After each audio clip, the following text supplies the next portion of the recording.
Media ভয়েসমেলে স্বাগতম। রানী Rashmoni serial খ্যাত কাজী আব্দুল নূরকে ভারত ছাড়ার নির্দেশ স্বরাষ্ট্রমন্ত্রীর। ভিসার মেয়াদ পেরিয়ে যাওয়ার পরও কাজী নূর ভারতে রয়েছেন, আর সেই অভিযোগে এবার দেশ ছেড়ে বাংলাদেশে চলে যাওয়ার নির্দেশ দেওয়া হলো করুণাময়ী রানী রাসমণি সিরিয়াল খ্যাত এই অভিনেতাকে। কিছুদিন আগেই নূরকে দেখা গিয়েছিল মদন মিত্রের সঙ্গে উত্তর কলকাতার তৃণমূলের একটি প্রচার মিছিলে। তারপর থেকে উঠে বিতর্ক।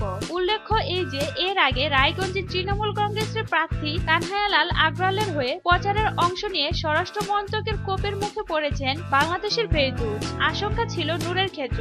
মদন মিত্রের সঙ্গে হুড খোলা গাড়িতে সৌগত রায়ের হয়ে প্রচারে গিয়েছিলেন অভিনেতা। তবে সূত্রের খবর, মদন মিত্রের সঙ্গে ব্যক্তিগত সম্পর্কের জেরেই প্রচারে গিয়েছিলেন তিনি। ফেরদৌসের ঘটনার পর নিজের জন্য উদ্গ্রীব ছিলেন অভিনেতা। অবশেষে আশঙ্কা সত্যি হলো, তার বিরুদ্ধে পদক্ষেপ নিল স্বরাষ্ট্র মন্ত্রক। রানী রাসমণি ধারাবাহিকের সৌজন্যে জনপ্রিয় হয়েছিলেন তিনি। বিগত 2 বছর ধরে অন স্ক্রিন মাতিয়ে রেখেছিলেন তিনি। ধারাবাহিকে তার জনপ্রিয়তা এতটাই ছিল, রাজচন্দ্রের প্রস্থানের পর দর্শক আবারও ফিরিয়ে আনার অনুরোধ করেছিলেন। এমতো অবস্থায় স্বরাষ্ট্র মন্ত্রকের এই সিদ্ধান্ত সরাসরি নূরের অভিনয় জীবনে প্রভাব ফেলতে পারে বলেই মত টেলিপাড়ার একাংশের। এদিকে কাজী নূরের দাবি, তিনি কোনোভাবেই কোনো রাজনৈতিক দলের সম্পর্কে কোনো কথা বলেননি প্রচারে। তিনি কেবলমাত্র উপস্থিত ছিলেন সেখানে। সেই বিষয়টি নিয়ে বিরোধিতা শুরু করে বিজেপি। তারপরে বিষয়টি নিয়ে স্বরাষ্ট্র মন্ত্রক পর্যালোচনা করেন। সূত্রের দাবি, এই নিয়ে স্বরাষ্ট্র মন্ত্রকের সঙ্গে বাংলাদেশের হাই কমিশনও কথা হয়েছে। এরপরই স্বরাষ্ট্র মন্ত্রক সূত্রে জানানো হয়েছে,